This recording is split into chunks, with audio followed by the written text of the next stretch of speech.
Amar Singh Yadav is a GRI-certified professional with an MBA in Sustainability Management from TERI University and has led Aseries Envirotek India Pvt for the past 7 years, gaining valuable experience in compliance execution.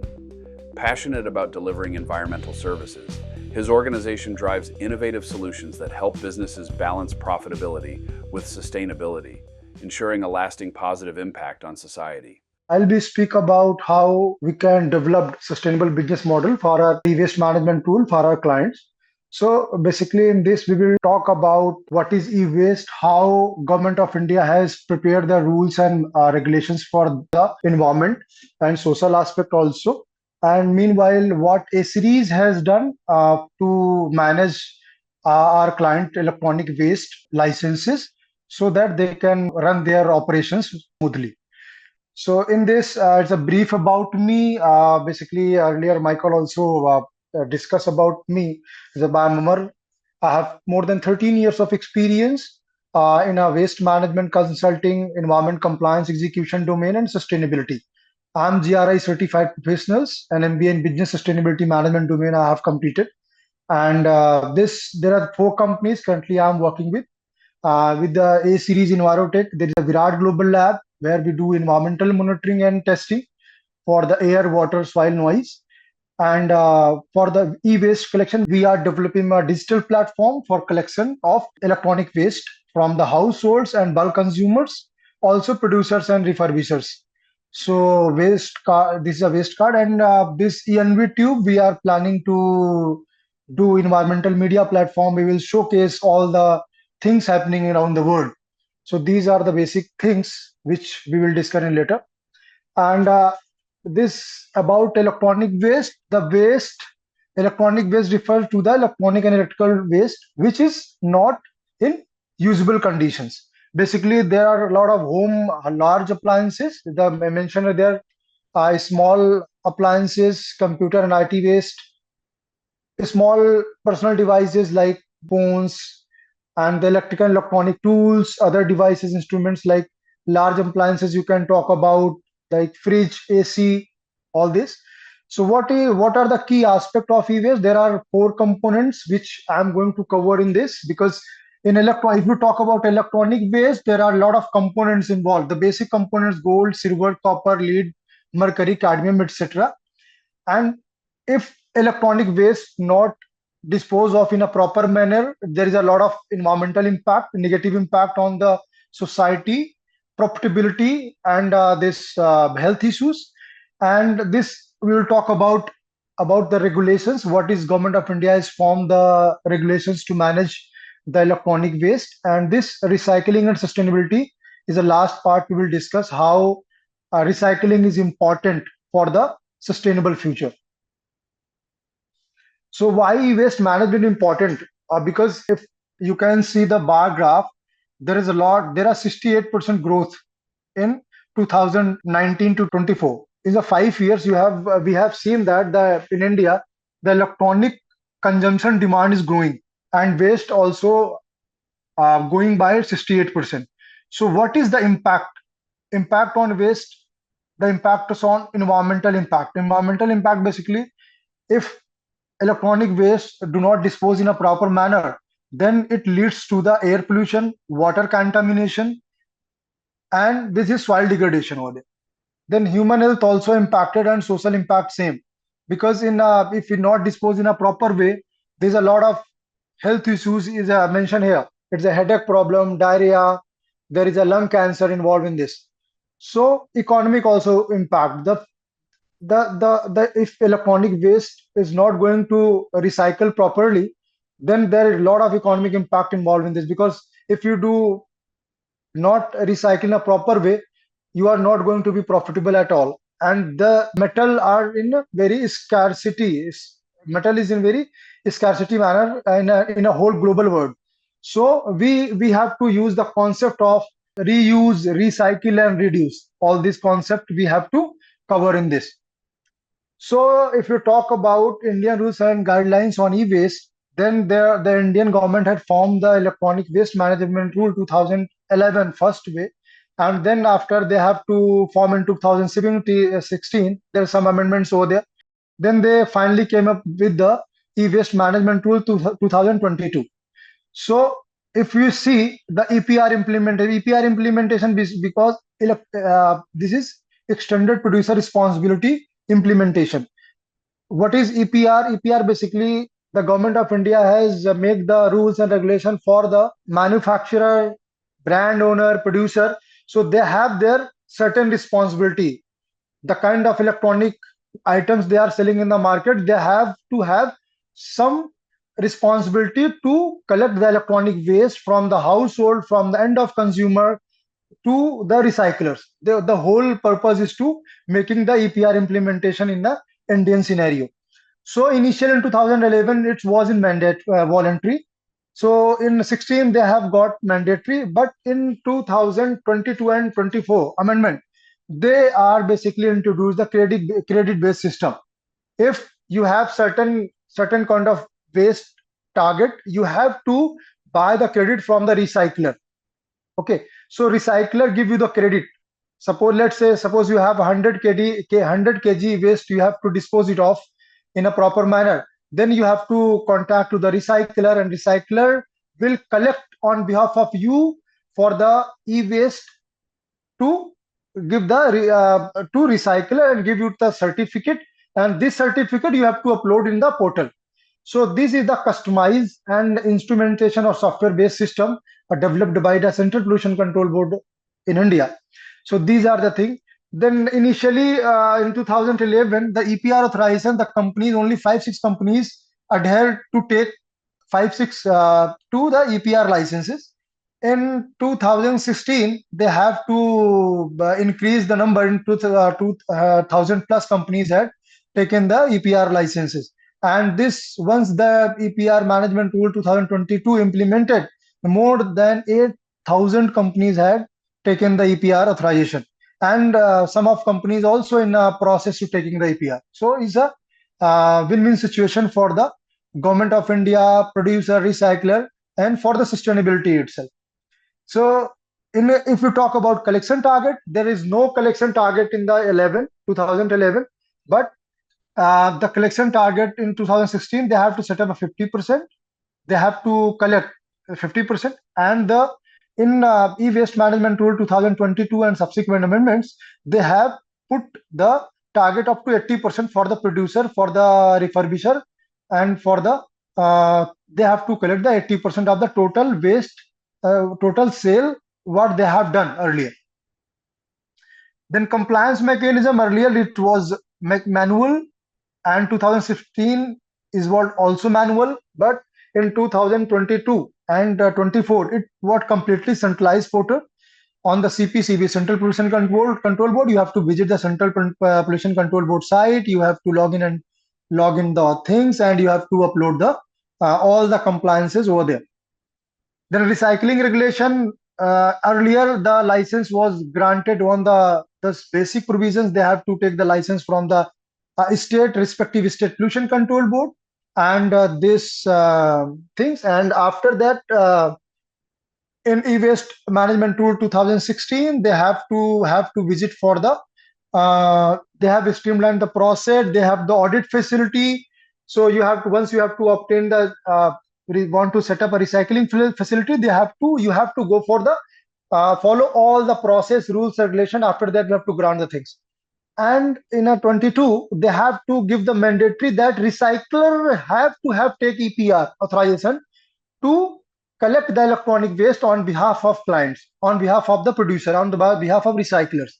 So enforcement and monitoring things, State Pollution Control Board in India involved in this, and 16 also. And this in 22, CPCB, Central Pollution Control Board, has taken the responsibility to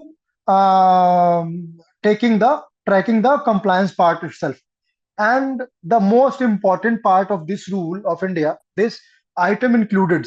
What kind of, there are 20 items in 2011, 21 items in 2016, but right now there are 134 items included in a new rule.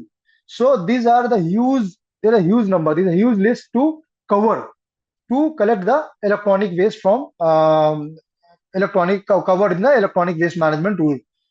So the Indian rules applicability is to, it's applicable to producer, manufacturer, bulk consumer, refurbisher, dismantler, and recycler. So all six stakeholders need to take EPR, Extended Producer Responsibility certification, prior to start their work. For the producer, they want to sell their electronic item in the market, they need to take EPR authorization from the Pollution Control Board. If any manufacturer, same for the manufacturer. For the dismantler and recycler, they want to collect the electronic waste from the market, they need to take EPR authorization from the Central Pollution Control Board. So what Pollution Control Board, what Government of India had said, they have defined the guideline, or they have the process, the guideline in a centrally. So what's the benefit of this? They have to monitor for the producer, for the manufacturer, for the dismantler, for the refurbisher, for the recycler, because they have all the data in one place. So suppose X company is generating, X company selling their product, let's say 100 metric ton. So what kind of target they have to have, and what their recycler has procured from the market. So they have to have develop a centralized system for the measurement of the electronic items generated, recycled, reused, reproduced. So what's our role in this? Because earlier I have said we have ISO 9215 certified organization. We have also accredited by Quality Council of India, NABIT. And what we can do, basically, we are compliance execution company. So there are a lot of compliance in the planning phase.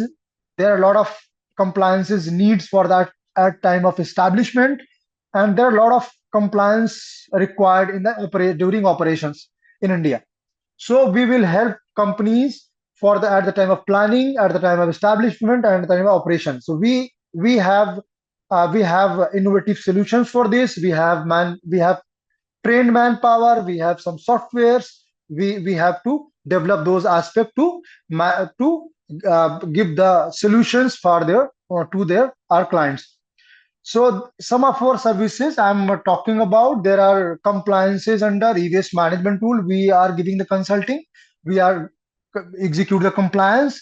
Battery waste management tool in India is very important. Plastic waste is a huge important right now in India. Then EIA notification, environment impact assessment under EPA Act 1986, also involved in this.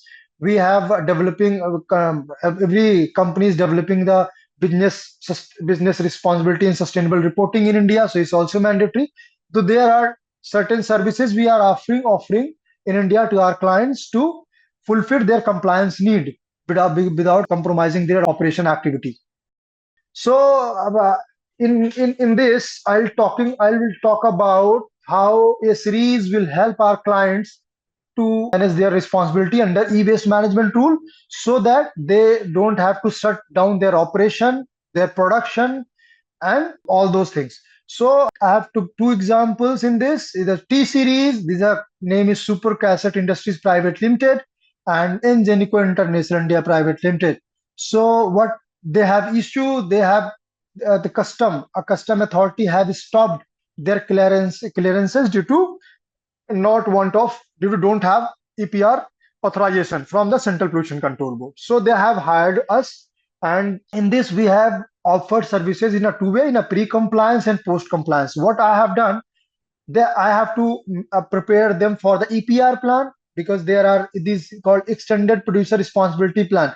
Because if any company wants to sell their electronic goods in the market, they have to develop a plan where what's the mechanism and how they have to collect electronic waste from the end consumer to give it to the recycler. So preparing for this EPR plan is the whole purpose, is to we have to prepare the EPR plan, we have to give the consulting to them, we have guide to them, we have developed a reverse logistic for them, how their electronic waste collected from the households and report locations from India.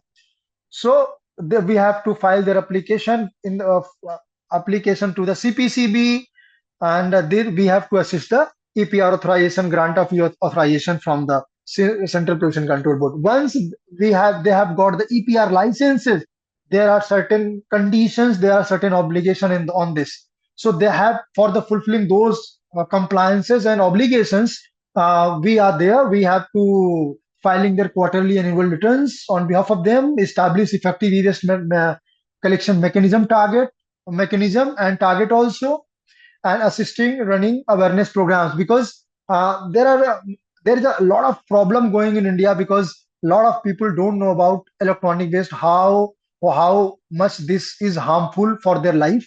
So awareness is a one aspect which we have covered in the EPR. During preparation of EPR plan, we have covered those aspects. So we, in this, we have to propose certain budget, so they have to give awareness. We tie up with the schools, with colleges, with universities. There are some programs we have to run with some universities. So kind of awareness we have to do. So what outcome we have received? First of all, they have compliance adherence. They have to sell their market products in the market. They have to smoothly import uh, electronics SKUs to assemble in India.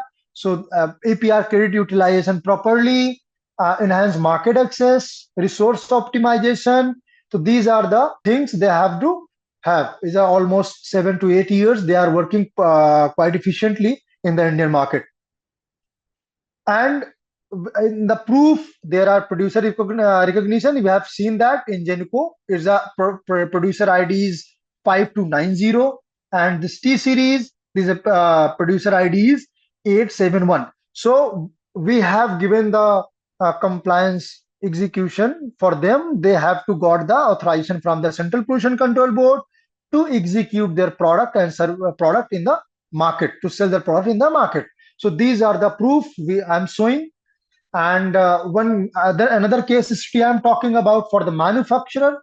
Manufacturer also don't sell their product in the market due to absence of EPR authorization. What I have to do, I have to fill their EPR application form, analyze what kind of waste, what kind of product they are manufacturing, what kind of waste they have to generate, what kind of harmful substances involved on this. So we have to inventorize those things. We have to prepare application form. Then we have to assist to grant the EPR authorization from the Central Pollution Control Board. After obtaining EPR license, for post compliance, we track e-waste generation and disposal record, ensure collection, storage, and recycling targets, implement take back programs and awareness initiatives. You have seen a lot of take back initiative, lot of is going on in India. So for the, you have to buy this product. If you give the old one, you have to get 20% discount or something. We have to introduce lot many companies, and coordinate audits and inspection at the time of authorities. They want to inspect and audit what kind of for the and at the manufacturing unit. So assist in annual return filing at the every year. So compliance adherence also important. Efficient waste management is the outcome is outcome is this. And environment sustainability is more important because of these are air pollution involved in this improper waste management. So they are properly managed. Their waste channelized for the through recyclers. So this waste was proper managed and recycled. So promote circular economy itself. They have to reuse their components again. So it's a circular economy also involved in this. So you have to see that there are 3 units in India. So we all the 3 units got the authorization from the Central Pollution Control Board. You have to see this link. You have to see in the PPT. We talk about recyclers. We have to give the consultancy for this e-waste management solution in India. They have to recycling restriction and shortfall in the e-waste procurement due to absence of EPR authorization. So we have to, for the recyclers, we have to consult them for the obtaining consent to establish, consent to operate, and authorization from respective state pollution control board. We have to detail of e-waste recycling process. There are plant and machinery setup. We have to give all the consulting to them. Then we have to fulfill their EPR commitments, what they have committed for the at the time of grant of licenses. So they also have done quite, they are doing quite wonder in the in this domain. There's also market credibility, reputation also, EPR credit utilization also. They are giving to their producers, and they have developed efficient supply chain. What I can say, it's a reverse logistics system they have developed sooner or later. So these are the things for the recyclers. Then you have to see this CPCB. Then this recycle also recognized, approved by the CPCB authority. This is also mentioned here. So in last, we have to talk about refurbishers. So refurbishers also, it's a big problem. They do not to sell refurbished item in the market or procure raw waste material for the refurbishment. There are both problem over there. So they have to hire me. We have to also assist him to take the consent to establish, consent to operate, and hazardous waste authorization from the Central Pollution Control Board. Then we have to do detailed audit for them, how they can follow their refurbished process. Then we have to apply for the EPR licenses for the Pollution Control Board. They have to got the license, and post compliance, they have to fulfill their EPR commitments, manage EPR credit and compliances, and all. Implement safety and pollution control board measures. They have to adapt it or not. We have to audit for them. And outcomes on this is a promote circular economy itself. Environmental sustainability is a big part on this. Efficient waste management is also important for them, for us. So workplace safety and compliance is also a major part on this. So these are the cases which we have done. This is the refurbisher authorization by CPCB. Then this way forward, I'm talking about is strengthening PPP for better waste collection target. And this PP, Government of India has a municipal corporation initially involved in some places. So in the coming years, more municipal corporation coming forward to collect the electronic waste along with the municipal solid waste. So promoting eco design and sustainable product development to reduce e-waste, like reuse, reduce also, and encouraging investment in a formal recycling infrastructure and capacity building. So these are the investment is required for huge development, because e-waste generation is a huge in India. So lot of companies, lot of capacity required for the recycling to develop a recycling mechanism in India. So thank you so much. This is my contact. You can mail us info@tacc.in for better, for any information, for any query, for any suggestions. Thank you so much, sir.